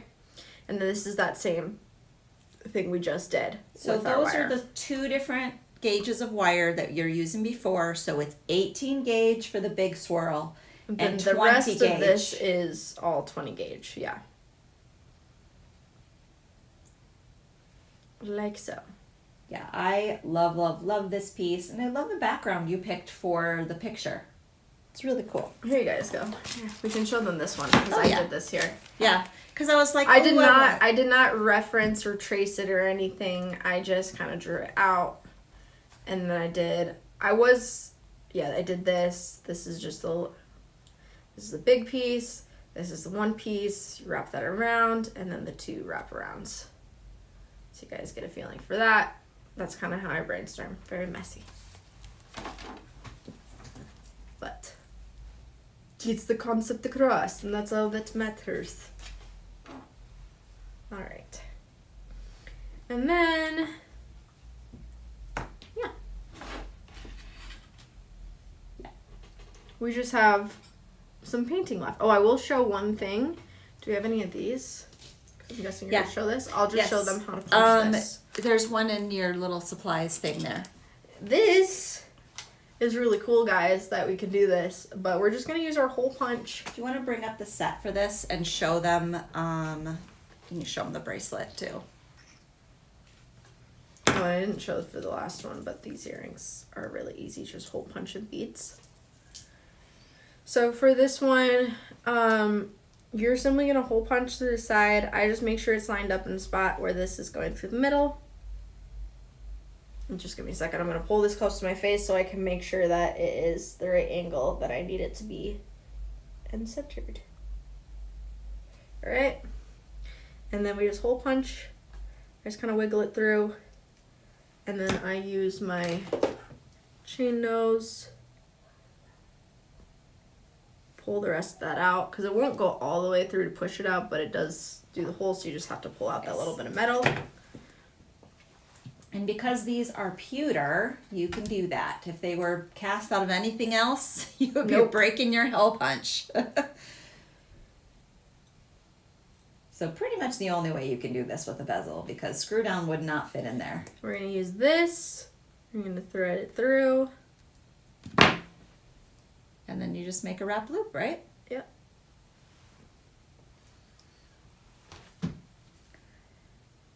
So I think what we'll do is, a simple loop.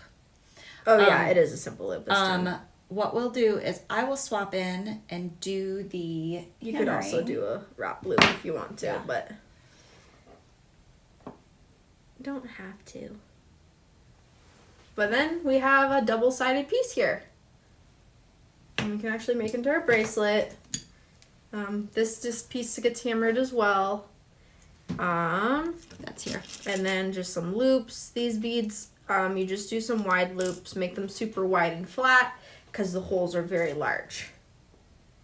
I am stinking in love with this set of earrings and bracelet.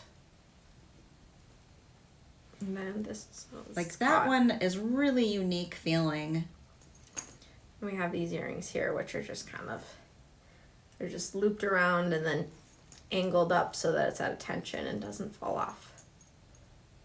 But yeah, we'll let her come in with her paint and her stone techniques. These kits come with all the beads and all the stuff. Okay, so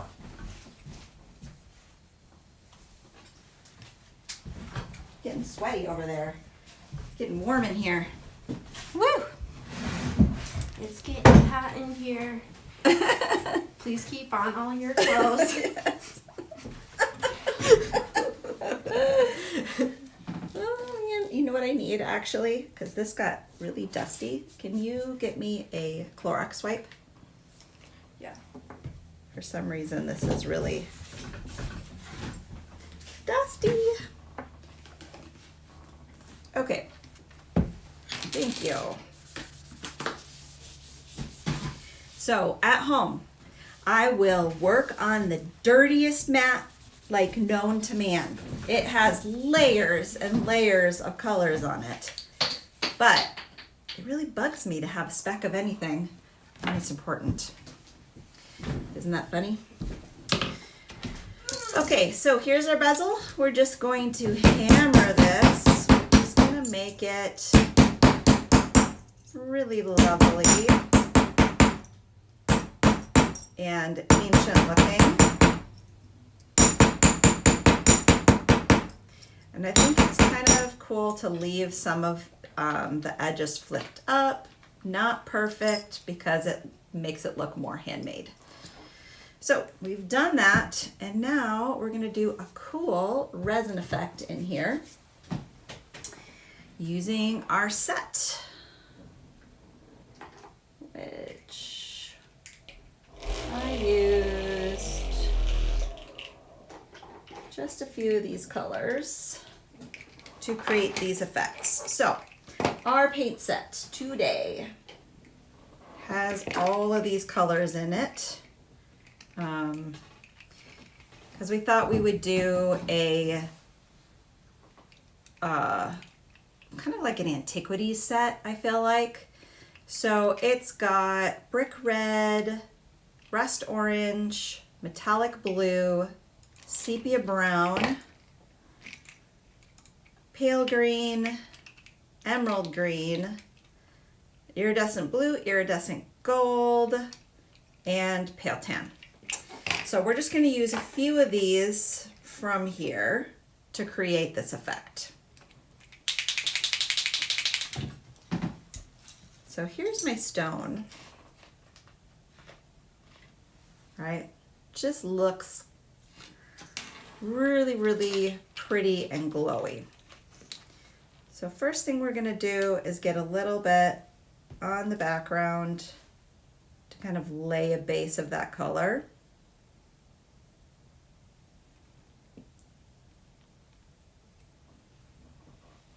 And then I'm going to heat that, dry it fast.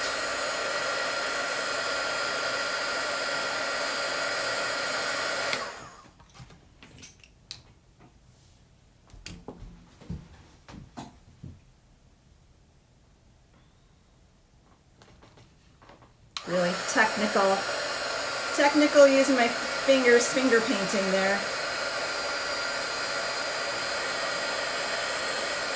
Sometimes that's just the way to go. It is. I feel like when you need it really smooth, it's good to do that. So I will get this off my finger. You guys, I get in trouble so much for how stinking dirty my fingernails are on the tutorials. But guess what? You're an artist. Your hands are going to be like that. We'll see if I can get some of this out, so it's not as distracting for people who are distracted by that. Okay, so now that we've got a base of that color, we're just going to put a generous amount in, and then we're going to put in little bits of these colors that we've got. So we've got more of the pale green, pale tan, and then our two iridescent colors.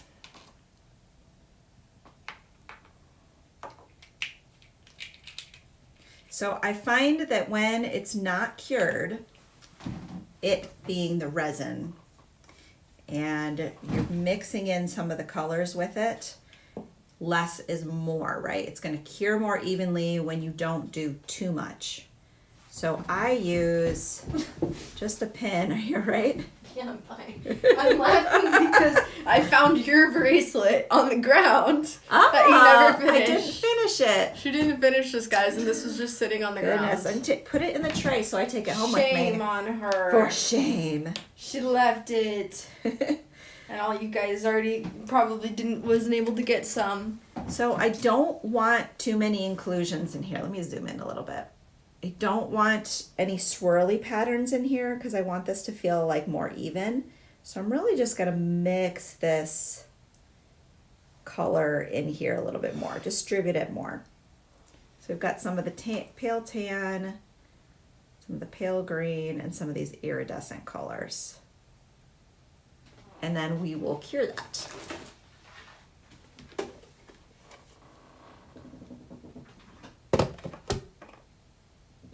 I'll just get that cured. And in the meantime, I will put up this set.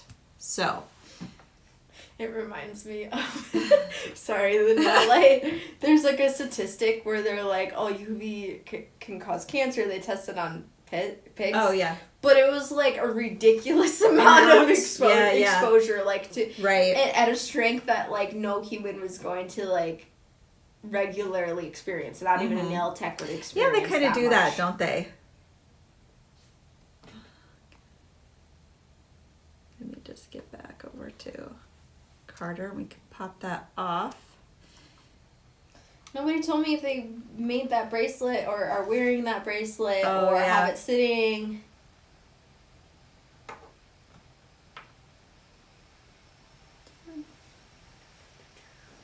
Okay, that's probably pretty good. Okay, so as you can see here, we've got a little bumpiness going on, but we have some really pretty color going on here. So we're going to continue to dome this up a little bit.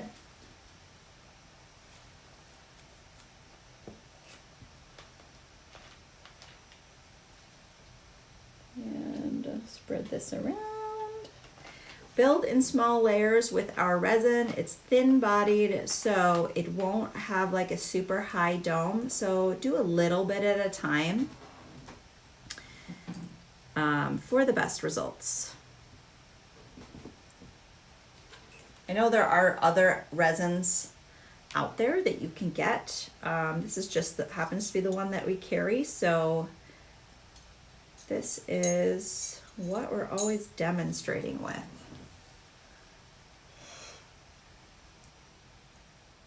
Because we know we want you guys to be able to predict how these things are going to turn out, right? Also, this bracelet never turns around for me, which is really great. That's It might great. shift a little bit, but it never ends up upside down. Okay, there's just fixing the edge there. And we'll give that a good cure.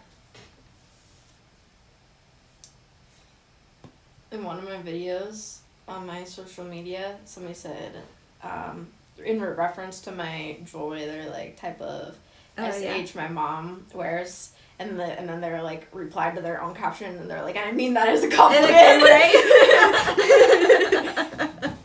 Yeah, because you someone's can take that mom either has way. taste. Yes, Someone's for mom sure. has taste. Like, oh, yeah. Was that inherited though, right? Did she pass it down? Probably, if he thinks it's cool.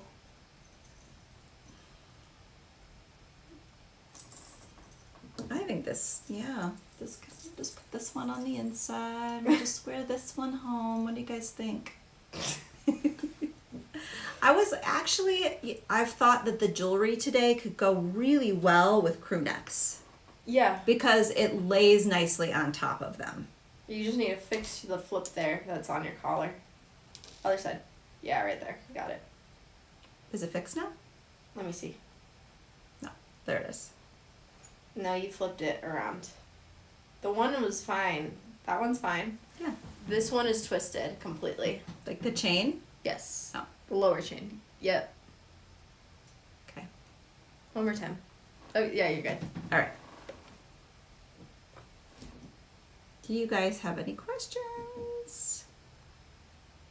Oh my, Ainsley, were you asking about the copper blank bracelet? No, Lisa, I think she was asking about, it's one from a couple weeks ago. This one. Okay. But yes, So the let's copper see. blank one is also really cool. I love that bracelet. Okay, this is cured now. Isn't that pretty? Look at how pretty that is already.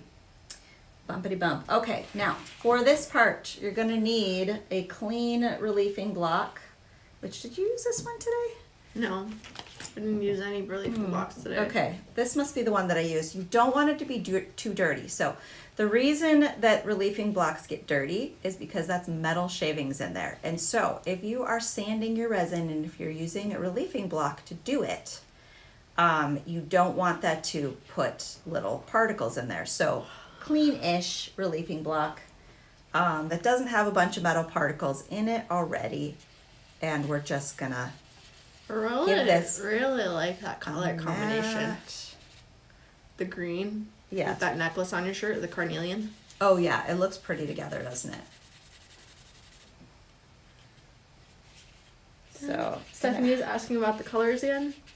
the colors that I used right now, right after I finish, which I need a new one, because this is too. I feel like this has some stuff in it. I don't see any over there. Maybe this one? Yeah, okay, that's the one. Okay, here we go. This one is pretty darn new, that Ainsley just grabbed me. So you could use steel wool for this, but it will leave some of the steel wool fragments in it. Did you tell her the colors? Not yet. I said I will do it after this Oh, okay. because I'll hold up the bottles. And I'll tell you exactly right after I finish this.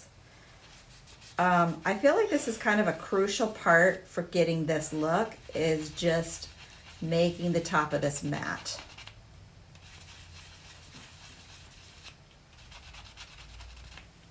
And there we go. Oh, isn't that lovely? So we have here again, just move this over, pale green, pale tan, iridescent gold, and iridescent blue. And that makes this really beautiful, almost like ancient glass effect that we've got in here, which the reference piece, glass. Yeah, the reference piece that Ainsley showed me didn't have some of this iridescent, but it's hard to get like that kind of stone quality without, or glass quality without some sort of reflective nature. Yeah, I don't think it would have looked as well. I think it would have came off too It's not as dynamic without it, which a little iridescent just makes the piece, right? She's asking, could you use matte glaze? It's not going to do the same thing. It will give it like, and our matte is like somewhat satin. You could do that. Like Wendy has done some techniques where she does that in a swirling pattern, but it's actually just way faster just to use your reliefing block. Just make sure it's a clean one. You could also use a sanding sponge or something like that, but you can see here, like this is an area. The rough texture adds to it. It does. It's like it's the texture of it that gives it that really pretty matte look. But you can see the little bit of variety. Look, I used a little bit more blue in this one, so it's coming off more iridescent because I have more of that in here. In this one, I think I did a little bit more pale green. You can also get a really lovely pearl effect with the colors that I've included in this set. You would just use these 3 colors instead. I don't know that we'll have time for a demo today. When I first did these earrings, which this is the other part from this set, which this will come with all of these lovely beads. This portion, which look at, this one turned out kind of like opal. Isn't that pretty? I did the first layer was like a pearl, so you can also make this look like a pearl. We've done some of those classes before, but really these are the only 3 colors you need to make it look like a pearl, which would be pale tan, iridescent blue, and iridescent gold. So natural pearls, a decent amount of them have a little bit of iridescence to them, which is really pretty because most of your and I thought that would be a good addition if you wanted to add to some of these pearls, which we didn't with this example jewelry because we wanted you to see what you're getting. But just a little bit of a flash of some of those colors on there would really punch it up as well. Did you cure the piece after just putting down the base color? When I just did this, so she put down her first layer of the pale green, and then she used the heat tool to speed up the yeah, I got that dry process. Then she added the resin and mixed in those other colors there. So the base color I wanted to be completely dry because it's a thicker coat of the color, right? So I wanted that to be really showing through to the top, that base color. So I made sure that was dry before I put the next layer of resin in, and then the next layer had colors mixed in, and the next layer had colors mixed in. So sometimes if I need, if it's turning out like a bumpy texture up here, then I'll put another coat, or if I want it to be glossy, then I put another coat with 0 colors mixed in. So it's just kind of like refining a process of the effects that you like to use. But yeah, same process. Like if you wanted this to look like pearl, the same exact process, you're just gonna omit the green. So you're gonna put a base color of this pale tan instead if you wanted to make this look like a Baroque pearl. And then you might leave this a little bit bumpier like in these that I did, which this I feel like looks like an opal. It looks just like my mom's opal ring. So really this could be opal, it could be sea glass, it could be pearl, just depending on how you mix your colors out.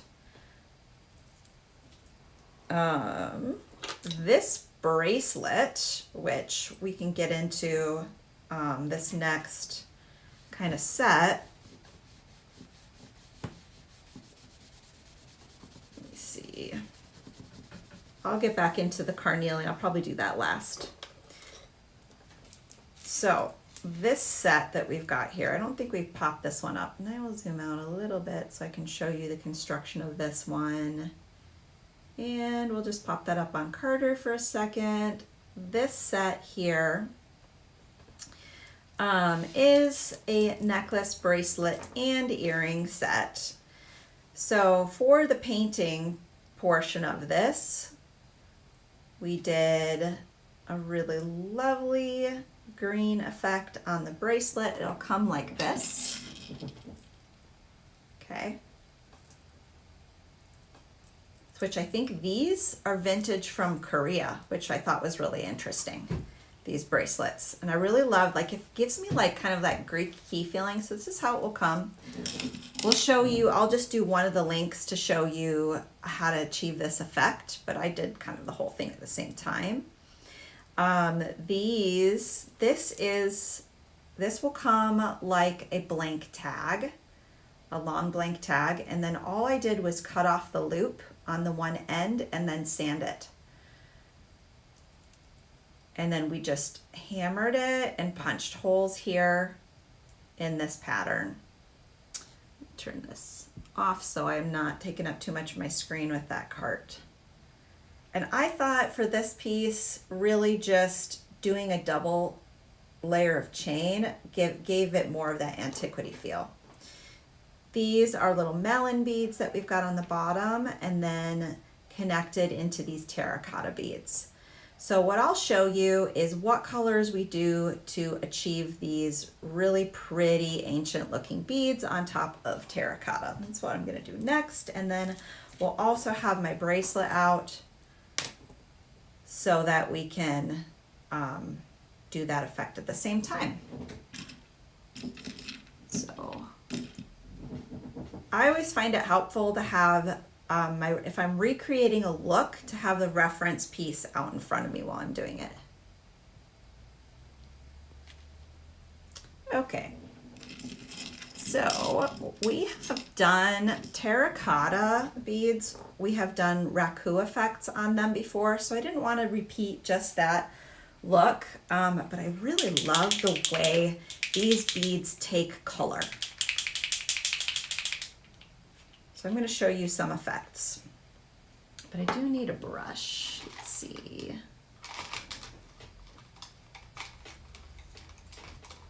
I feel like by the time I get to instructing, everybody's talked out. Because there aren't like really questions or comments that come in. And I'll like, are you feeding me what they're saying? And Ainsley's like, no, everybody's just quiet. Maybe everybody's just like intensely concentrating. They're working on their project simultaneously. They're so excited to They're get started. so zenned out by you. They're just locked in. Okay, so a generous amount of metallic blue. This is a gorgeous pigmented color, and this is going to create the base of these creations. So now, if you're doing all these sets, I would do them all really kind of at the same time. You do a bunch of things.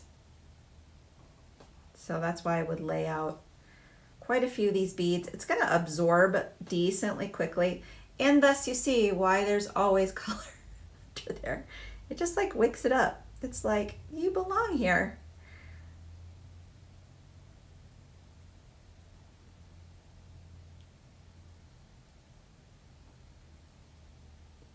So I'm trying to get every bit, because you're going to see these ends of the beads a little bit.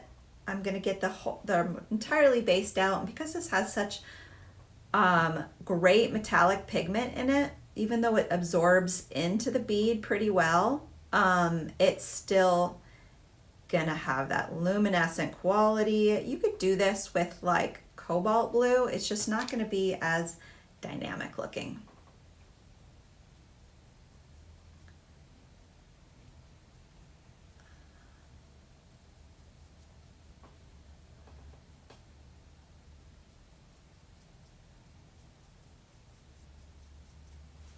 Okay. Rosie looks like she's Heading out for heading the day. out. She said We are she going really a little enjoyed long. watching us Oh, good. and our designs. I had a feeling today was going to And then be. Jean's also driving. She said she's driving home and running Ah. errands before. Yeah, I This feel Easter? like as the. Does she? Maybe she's getting stuff for Easter. Yeah. Oh, for Easter. Yeah. Before this Easter. Typo. Gotcha. What is everybody doing for Valentine's Day? Ooh. I'm probably being boring. You have all the advantages of having a partner that you love and you don't even do anything with it. That's why. Meanwhile, I'm over here Do you know why? It's without because any of our that. anniversary is also in February, and so like by the time you do Valentine's in February, you're like, isn't that a little Okay, overkill? you just you do the chocolates. Yes, I feel like a good meal out is like way better than a gift at this point. You know what I mean? Oh, I like, want to or know candy. Yes. I want to know everybody's opinions on Wuthering Heights, the new one that's coming out. What are people's thoughts on it? I haven't seen it. It has Margot Robbie. I know who's in it because I've seen some stuff come out because everybody's like, oh, she's like way into him. Yeah. She got a little bit too into her role is the thing that I've been hearing. I think she's just like a bit old for the role, personally. For the age demographic that the original character it's would acting. be. Yeah. So I don't care about that as much, but okay. But I'm hoping it's as good as Pride and Prejudice. Mm, You know, the Keira Knightley one. yeah. That one's so good. Basically, at this point, you're just going to be antiquing with these 3 colors on top. So this is the base of metallic blue. Oh, she meant Northeaster. Oh, okay. Oh, Northeast. Gotcha. And then Lisa said, our 38th anniversary is on Valentine's, and we're Ooh. celebrating at the best steakhouse in town. That sounds like what I want to do. There's 'Cause that we Mindy's never go one. out to eat. Mindy's, right? Or Cindy's, the one. Huh, I don't know. That's well, really wherever you took me last year was really good. Oh. Okay.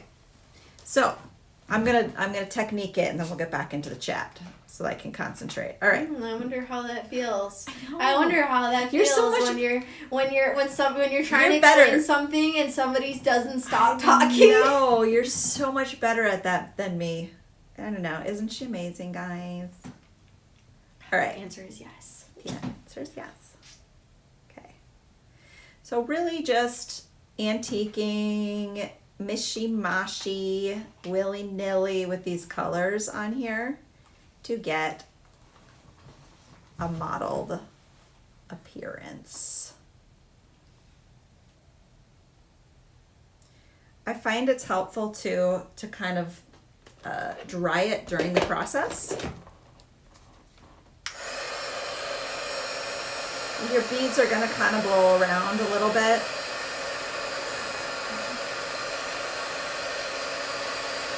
But you're going to want to dry it in between, and that one just rolled into my color, but that's okay. You can also drip it on in sections. Roll it through it. There's really not a wrong way to do this. Dip it in, dab it on. Use your fingers, whatever is most like appealing to you. Which when you mix all of these colors together, it creates, I mean, this almost has like a teal feeling to it, teal emeraldy look.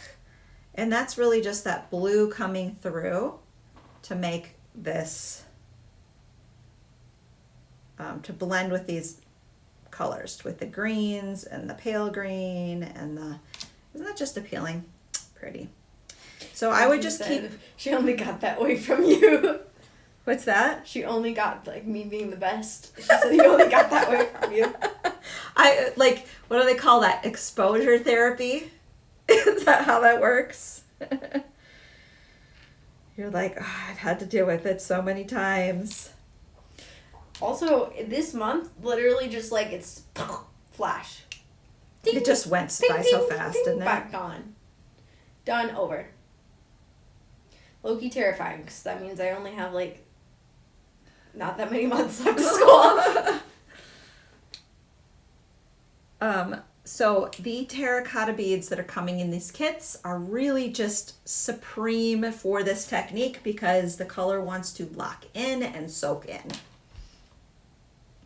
Making it messy gives me anxiety. Oh, like this, so you have to do it really precisely. Stephanie is asking about colors again. Yeah, okay. Stephanie, I will give you again this kind of recipe. But you're just going to kind of repeat this effect until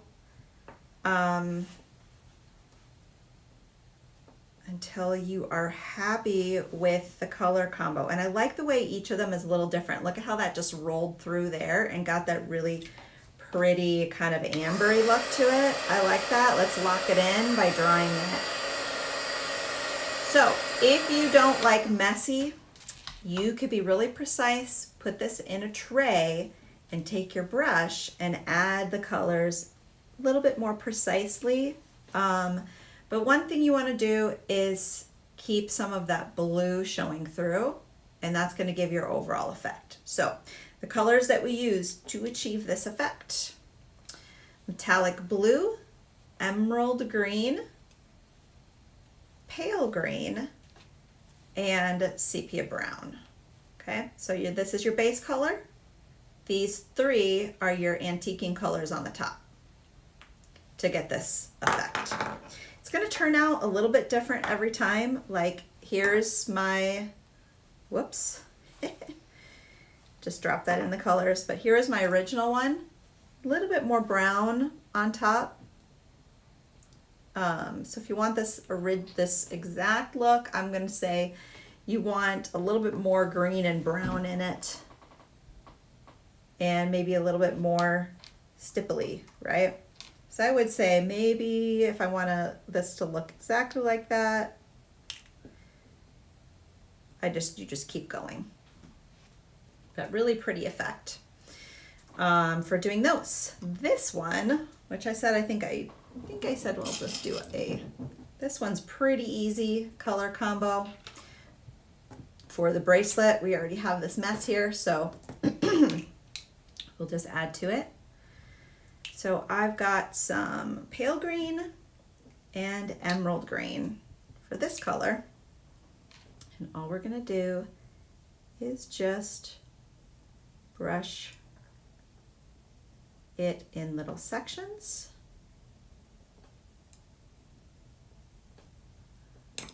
And then dry it up.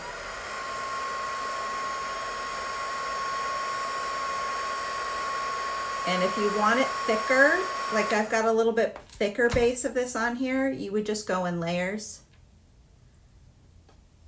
to get it. Alternately, you could use the Ultimate Paints if you want it to be even more opaque. But this is the color combination, pale green and emerald green, to get this pretty effect that I've got on the bracelet here. Okay, colors again. They obviously don't answer questions or bother to read out the chat. Robin, what is your question? There was no question from Robin. So, I'm not sure because it doesn't show any questions. Yeah, so, or Ruhickson. We need the power cord for this. We do our best to answer any of the chats that you put in there. We do answer any questions that come through, but no questions came through on YouTube, so no questions have been answered on YouTube because there are none that show there. So. Yeah. So we get a little feed in front of us when we are teaching, and so if we see the comment, we try to answer it right away. Sometimes a lot come through, and we're dual casting to multiple platforms. So, yes. If you could get yes, thank you. Okay, so I'm going to go through